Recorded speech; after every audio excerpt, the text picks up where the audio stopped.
Look at this 2007 Toyota LandCruiser Prado. Hey, you big boy tan, man. Look, you know it's big boy, mate. She's got 6 lugs on the dun wheels, you know what I mean? 3-litre turbo Ds. This belongs to my oldest brother. And to say he lives out whoop ways is an understatement. To say that he does big trips around the country is an understatement. He's even been all the way to space, mate, in this. A lot of people, when they see a vehicle this gargantuan, like lifted off the ground with its big, like chunky tires and things, but you just want to look like a big man and just like parade around in town. No way. My oldest bro uses this thing. This gets a lot of work. Like the last, 10-15 minutes to his house, like 5-10 kilometers, dirt. Like the last 15 minutes of the drive is like dirt. Oh, what a feeling. Yeah, mate, she's a 3-litre turbo diesel and it is marching ever closer to the illustrious 500,000 kilometer mark. I mean, he's racking up so many Ks a week, mate. It won't be long till she hits the 500,000. Oh, look at this antenna on it, mate, eh? This thing's just built. I mean, don't look at that. That's been expertly blended in. You shouldn't be able to see that repair. Or this one. You got leather everywhere. Interior, really comfortable. Like, I appreciate the little extra lights that they put on like the Speedo and the Revo, mate. It's like, look, you can see it. You can see it track along. Automatic transmission oil temperature. Wow, mate, this thing is everything. It's even got a DVD player, which I believe is aftermarket and put in, like, yeah. This kind of tan interior, like, I like it with this kind of bougie wood. Is it wood? Oh, I can sort of make out a grain. I mean, the phone can't. Electric this, electric that. Wait, look, the center console-y is a stinking cooler box. Go on, rock my world. Is it cold? It's awesome. You can keep your hot dogs cold in there. Cooked ones, that is. Oh, mate, she's got an inbuilt compass and everything. And look at that range. It's because it's got 2 fuel tanks. 2! Nice back seats. Yeah, it's very nice. And this is how you know she's big boy equipment. High-low, all-wheel drive, and all the controls you can want for it. Like, yeah, this isn't a toy off-roader.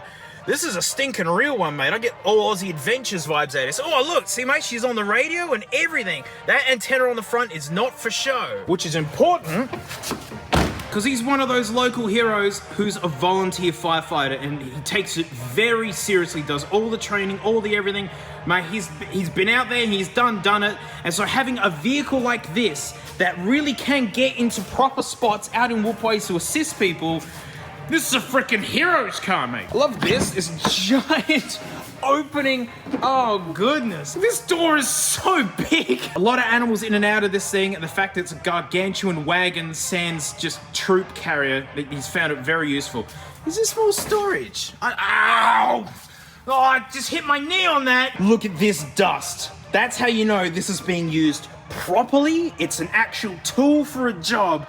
I mean, that's just Australia for you, that kind of dust. This thing is serviced to a T. Like, my bro watches this channel and he's been wanting me to drive this thing, to do the leaderboard, to do the 0 to 60, to take it up the hill. And gosh, I would love to know what it is like to drive one of these gigantic lifted heavy pieces of equipment. So shut up already, let's hit the road. Mate, we're highway cruising me bro's Prado, mate. Me first diesel experience in quite a while. Yeah, the low down torque in this, because, you know, we're kind of highway cruising, sort of. I mean, this Speedo's like, what, 5 kilometers out? It's not great, Toyota. But yeah, big diesel, mate. She's like in between a petrol and an EV. Doesn't have the torque of an EV, but it's way more than a petrol. Just big toe. It's very cushy and comfy. Like, any bumps and things like aren't even an inconvenience for this guy. Which I guess makes sense when it's lifted up this high on big chunky tires. Diesels, mate, they don't have to rev much, mate. Diesels, mate.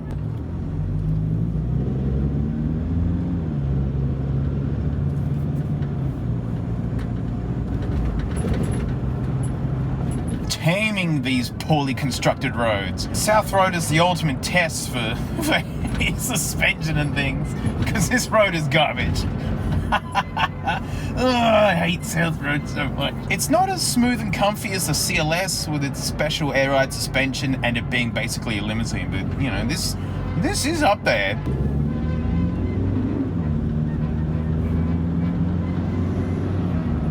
I'm surprised there's not more tire roar. I mean, there's still plenty, but I thought it'd have a lot more. All right, my favorite bit, the data. I mean, we are going to find out how much fuel it uses. It's a lot. Spoilers. But wait, let's start with the hill, mate. It's the big hill on the Southern Expressway, 100 k's an hour. How little revs can it do? And it being a big old diesel, mate, I'm expecting to do, well, at least better than Tony. All right, we're heading into the faster speeds, mate. Let's just, yeah, get her up to 80. Yeah, piece of cake. All right, she's 100 time. Yeah, little kiss of the pedal. Oh, it had to kick back already. All right, this is the hill. What? Oh, you can't kick. Oh, no. 2,400.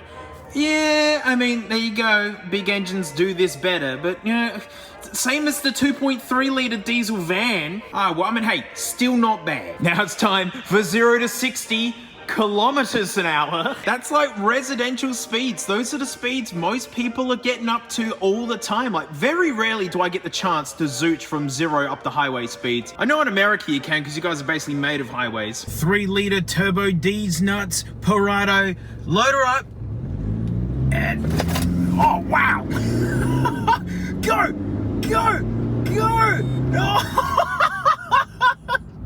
Wow, the four-wheel drive gets going, but then the diesel just has no revs. Yeah, 4.32. So it's about the same as a Camry, which is pretty epic because like the Prado's way bigger and way more capable, but also slower than the Leaf.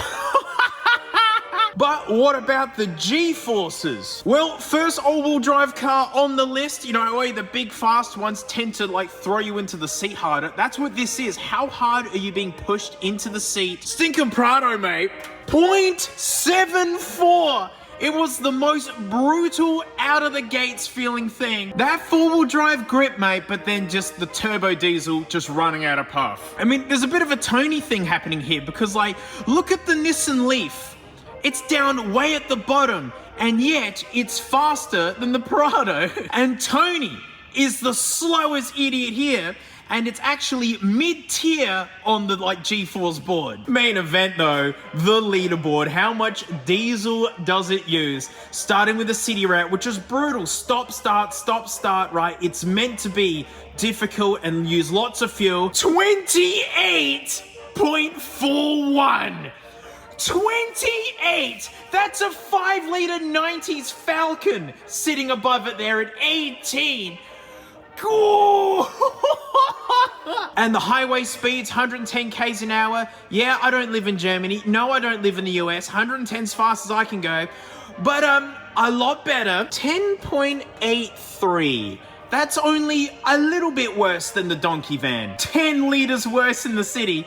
But hey, it's lucky me bro doesn't actually do any city driving. He always does the big long stretches. And so the combined score naturally, wooden spoon, there you go. Oh mate, I can't wait to meet the vehicle that does worse than that. That's incredible. But it's very capable. It's like this diesel cathedral that you could take anywhere. All-time all-wheel drive and like low and high. Like, you know, this would probably use the same amount of fuel on gravel. Whereas the donkey van is miserable and is like awful to get down the road and is so slow. Whereas the Prado, you can feel the power. It's great to drive. Like, it's conventionally comfortable and again, very capable. So that's what it costs to move a diesel cathedral down the road wherever you need it to go. And so that's me bro's Prado, mate. And yeah, you know, Prado.